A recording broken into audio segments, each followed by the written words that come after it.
Magandang hapon mga ka-happy hour. Narito ang mga balita para sa MBC TV Network News Update 4 PM edition. Villar Land Holdings Corporation, mga opisyal nito pinatawan ng 12 million pesos na multa ng SEC. Yan ang MBC TV Network News ni Val Gonzales. 12 milyong pisong fine ang ipinataw ng Securities and Exchange Commission o SEC sa Villar Land Holdings Incorporated dahil sa hindi pagsusumite ng mga financial report nito sa takdang panahon.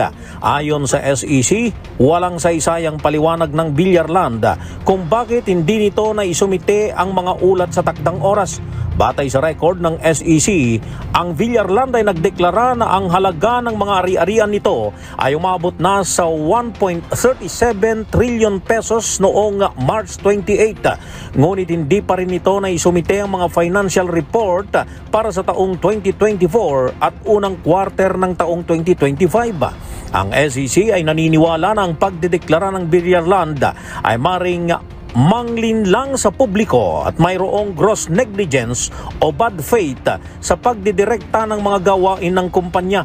Kasama sa mga pinatawan ng multa ay ang 11 opisyal ng Villar Land, kabilang na ang presidente nitong si Cynthia Habares, chairman at dating senador Manuel Manny Villar, at ang mga anak nitong sina senadors Camille Villar at Mark Villar. Ang bawat isa sa kanila ay pinatawan ng multang tig-1 milyong piso.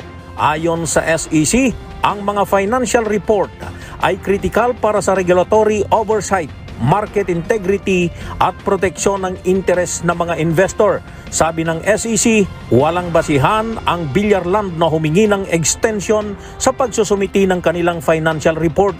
Bukod sa multang 12 milyong piso, ay naatasan din ng SEC na magbayad ang kumpanya ng 2,000 piso bawat araw ng pagkaantala sa pagsusumite ng mga hinihinging mahahalagang dokumento. Para sa MBC TV Network News, ako si Val Gonzales, DZRH, una sa Pilipinas, una sa Pilipino.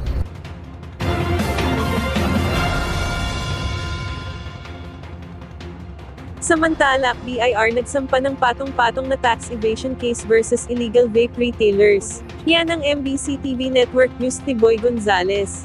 Nagsampa ang Bureau of Internal Revenue o BIR ng 75 kasong kriminal laban sa iba't ibang individual at negosyo na sangkot sa illegal na benta ng vape product na nagkakalaga ng kabuuang 711.3 milyong piso na tax liability. Ayon kay BIR Commissioner Romeo Lumagid Jr., isinagawa ang sabayang pagsampa ng kaso sa Department of Justice ng mga national at regional offices ng BIR mula Luzon, Visayas at Mindanao bilang bahagi ng masiding kampanya laban sa tax evasion. Bunga ito ng mga sinagawang raid at inspeksyon kung saan natuklasan ang malawakan at talamak na benta ng mga vape product na walang kaukulang internal revenue stamp at BIR registration. Dahil dito nasamsam at nakumpiska ang malaking bilang ng mga iligal na produkto. Kabilang sa mga isinampang kaso ang tax evasion, unlawful possession or removal of article subject to excise tax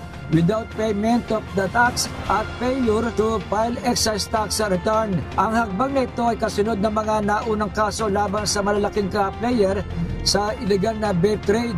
Noong February 2024, naglabas na warrant of arrest ang korte laban sa kumpanyang Tapag at mga kasabwat ito na may 1.2 billion tax liability. Noong April 2025 naman, nagsampa ang BIR ng 8.7 billion piso halaga ng tax evasion cases laban sa malalaking vape businesses gaya ng Breva, Dencat at Blair. Para sa MBC TV Network News, ito si Boy Gonzales, una sa Pilipinas, una sa Pilipino.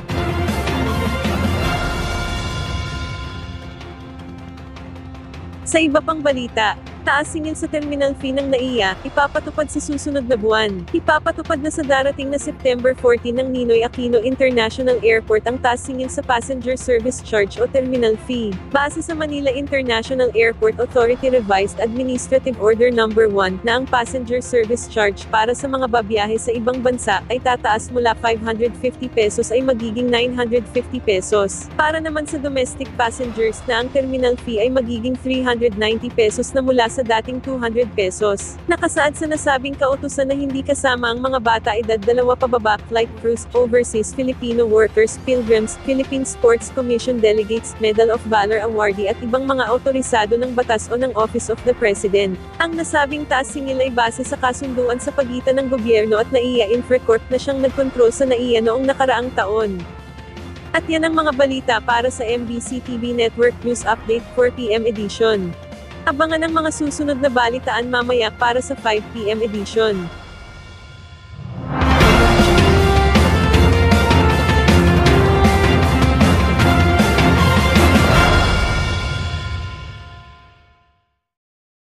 Mga ka-happy hour, kung gusto mong manood ang mga balita sa MBC TV Network News Update, mag-subscribe sa aming YouTube channel, i-like ang aming Facebook page, at i-follow sa aming TikTok account.